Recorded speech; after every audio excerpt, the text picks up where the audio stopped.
क्रांति का महापर्व।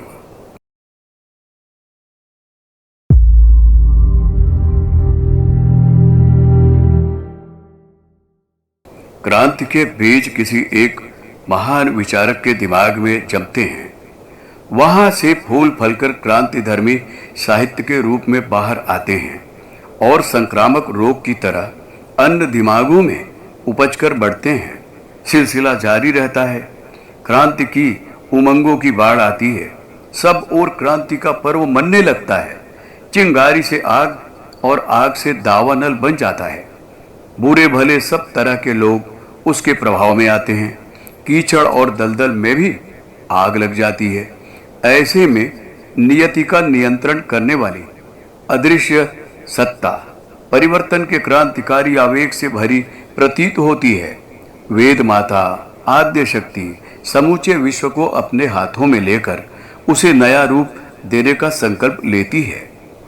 तोपों की गरज, फौजों के कदमों के धमाके, बड़े बड़े सत्ताधीशों के अधः पतनों और समूचे विश्व में व्यापक उथल पुथल के शोरगुल से भरे ये क्रांति के समारोह हर ओर तीव्र विनाश और सशक्त सृजन की बाढ़ ला देते हैं। क्रांति के इस पर्व में दुनिया को गलाने वाली कड़ाही में डाल दिया जाता है। वह नया रूप, नया आकार लेकर निकल आती है। महाक्रांति के इस पर्व में ऐसा बहुत कुछ घटित होता है जिसे देखकर बुद्धिमानों की बुद्धि चकरा जाती है और प्राज्ञों की प्रज्ञा हास्यास्पद बन जाती है। वर्तमान युग में विचार क्रांति के बीजों को परम पूज्य गुरुदेव ने अपने क्रांति धर्मी साहित्य के माध्यम से जनमानस की उर्वर भूमि में बड़े यत्न से बोया है। वंदनीय माता जी के साथ सतत तप करके इन्हें अपने प्राणों से सींचा है। इसके चमत्कारी प्रभावों से क्रांति की केसरिया फसल लहलहा उठी है। परिवर्तन की ज्वालाएं धधकने लगी है। क्रांति के महापर्व की उमंगों की थिरकन चहुं ओर फैल रही है। ये वही महान क्षण है जब भारत माता अपनी ही संतानों के असंख्य आघातों को सहते हुए असह्य वेदना और आंखों में आंसू लिए अपना नवल सृजन करने को तत्पर है। अपने समय की इस महाक्रांति के लिए समर्पित युग सैनिक अपना धैर्य ना खोएं और न ही निराशा से अपनी आत्माओं को अभिभूत और हतोत्साहित होने दें। देवत्व और असुरता के इस महासंग्राम में जो हमारा नेतृत्व कर रहा है वह स्वयं सर्वशक्तिमान महाकाल है। काल पुरुष युगात्मा स्वयं इस क्रांति महोत्सव को संपन्न करने के लिए उठ खड़ा हुआ है। उसके प्रभाव, शक्तिमत्ता और अप्रतिरोध्यता को कौन रोक सकता है?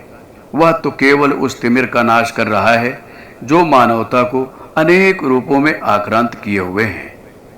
जो होने जा रहा है उस उज्जवल भविष्य का तो वह सृजन कर रहा है।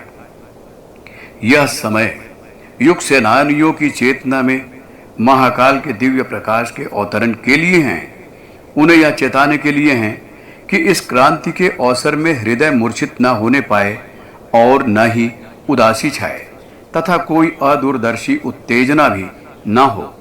हमारी भयंकर परीक्षा का समय है। मार्ग सरल नहीं होने का, मुकुट सस्ते में नहीं मिल जाएगा। भारत मौत के साए की घाटी से, अंधकार और यंत्रणा के घोर संत्रास से गुजरकर ही 21वीं सदी में विश्व गुरु बनने का गौरव प्राप्त करेगा। क्रांति के इस अवसर पर पहली अपेक्षा साहस की है। ऐसे साहस की जो पीछे हटना बिल्कुल न जानता हो। क्रांति के संवर्ग समारोहों में शामिल होने वाले ऐसे साहसी व्यक्ति ही क्रांति वीरों का गौरव प्राप्त करेंगे। पुस्तक जीवन पथ के प्रदीप, लेखक डॉक्टर प्रणव पंड्या। अगर आपको हमारी यह वीडियो पसंद आई हो तो इसको लाइक करें, कमेंट और शेयर जरूर करें और हमारे YouTube चैनल ऋषि चिंतन को सब्सक्राइब भी कर लें। साथ ही बेल आइकन को भी दबाएं ताकि आपको आने वाली वीडियोस की नोटिफिकेशंस मिलती रहे। धन्यवाद।